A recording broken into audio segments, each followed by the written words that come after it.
Joker Mirabai थी, एक joker में होगी, एक जोकर मीराबाई थी, एक जोकर में होगी। और सभी ताली बजाएंगे माताएं बहनें। ना सबके बस की बात जो सोता बापे गा देंगे, ना सबके बस की बात जो सोता बापे गा देंगे।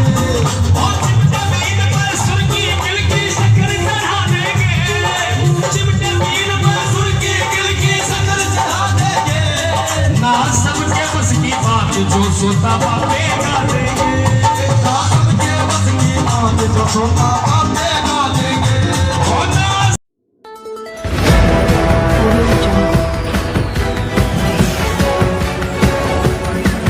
समझता हूँ ये जो रोटी का संबंध है वो बिहार के लोगों का हरियाणा के लोगों के साथ है।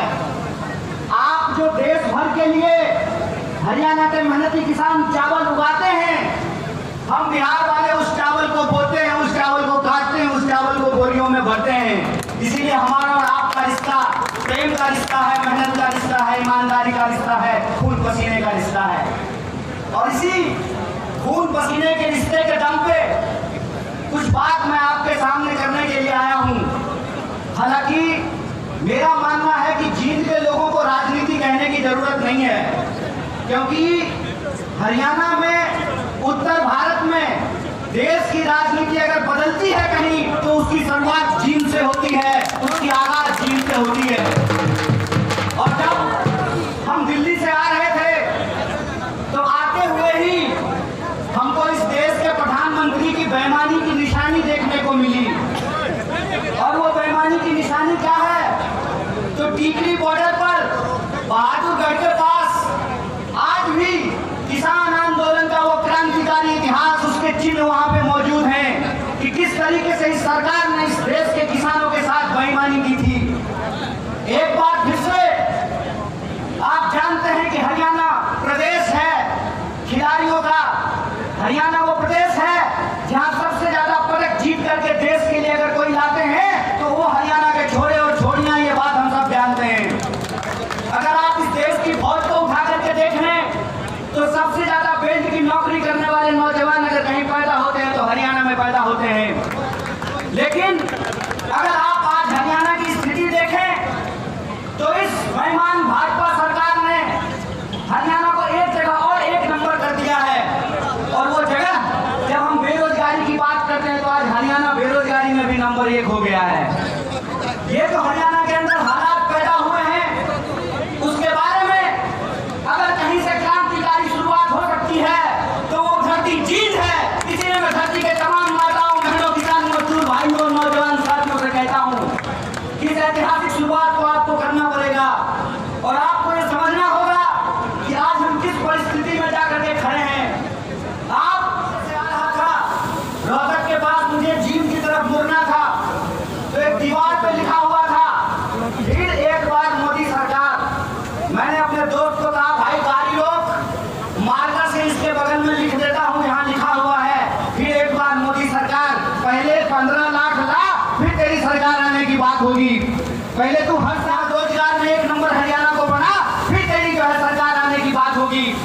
हमारी सरकार नहीं है हरियाणा में। लेकिन श्रीमान भूपेंद्र हुड्डा साहब जब हरियाणा के मुख्यमंत्री थे, और मैं कहता हूं खाए हुए शरीर को और नहाए हुए शरीर को गवाही देने की जरूरत नहीं होती है। अरे प्रमोद भाई को देख कर कोई कह देगा कि खाए पिए परिवार से हैं, कह देगा कि नहीं कह देगा? तो कहते हैं खाए हुए शरीर और नहाए हुए शरीर को गवाही की जरूरत नहीं होती है। आप बहादुरगढ़ के जितने इंडस्ट्रीज लगे हुए हैं वहां से चलना शुरू कीजिए जींद की तरफ। आपको रास्ते में फुटवियर पार्क मिलेगा, मिलता है नहीं मिलता है? एशियन पेंट की फैक्ट्री मिलती है नहीं मिलती है? दोनों तरफ छोटे कल कारखाने मिलते हैं नहीं मिलते हैं? ये सब हुड्डा साहब का दिया हुआ है। और मैं आपको याद दिलाता हूँ, 5 किलो चावल पे खुश मत होना मेरे दोस्तों। आपका हक था कि सबको 100 गज जमीन देने की भी बात है तो इस सरकार से पूछना चाहिए कि जमीन कहाँ है। भाजपा की बांटने वाली राजनीति को आपको समझना पड़ेगा। आपको ये समझना पड़ेगा कि भाजपा की राजनीति नफरत पे चलती है, भाजपा की राजनीति बेईमानी पर चलती है। भाजपा की राजनीति लोगों को आपस में लड़ा करके लूटने पर चलती है। दरअसल भाजपा का इतिहास इस देश से गद्दारी का इतिहास है। इस बात को याद रखिएगा, इस बात को याद रखिएगा कि भारतीय राष्ट्रीय कांग्रेस महात्मा गांधी की पार्टी है जो हंसते हंसते अपने सीने पे गोली खा लिए थे।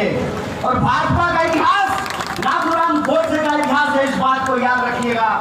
और इसीलिए मैं आपको कहता हूं कि जिस तरीके से अंग्रेज हमारे साथ करते थे, फूट डालो और राज करो, उसी तरह से भाजपा आज कर रही है, फूट डाल रही है और इस देश पे राज कर रही है। मैं आपसे एक सवाल पूछना चाहता हूं, आज है तो कुर्सी की लड़ाई नहीं है, हमारा जो संघर्ष है वो सत्ता की नहीं है, सत्य की है। तो मैं आप तमाम जींद के लोगों से यह अपील लेना चाहता हूं, मैं आप तमाम लोगों से आग्रह करना चाहता हूं, सत्य की इस लड़ाई में लोग कहते हैं कि बिहार भी राजनीतिक रूप से बहुत सक्रिय जगह है, बिहार भी बहुत राजनीतिक रूप से सक्रिय है, लेकिन कई बार चिराग तले अंधेरा होता है। जिंद भी हरियाणा का सबसे सक्रिय जिला है, राजनीतिक रूप से सबसे सोचने समझने वाले लोग हैं, लेकिन विकास जितना जिंद में होना चाहिए उतना नहीं हो पाया है। तो हम आपसे वादा करते हैं कि चिराग तले अंधेरा नहीं होगा, हर तरफ रोशनी ही रोशनी होगी। और हमारा संघर्ष सत्य के लिए है। सत्य के इस संघर्ष में आप हमारे साथ हैं कि नहीं है? सब लोग साथ हैं। तो एक आखिरी बात बोलकर मैं अपनी बात को समाप्त करूंगा। आज 20 मई है, आज हमको दीपेंद्र साहब को भी शपथ ग्रहण समारोह में होना था, लेकिन हमने जींद से वादा किया था, अपने भाई से वादा किया था कि हम जनता के बीच में रहेंगे और सिर्फ कर्नाटक में नहीं, अगली बार हरियाणा के शपथ ग्रहण में शामिल होंगे। ये संकल्प लेकर जाते हैं। इसी आशा और विश्वास के साथ मैं अपनी बात को खत्म करता हूँ। शुक्रिया। इनकलाब जिंदाबाद।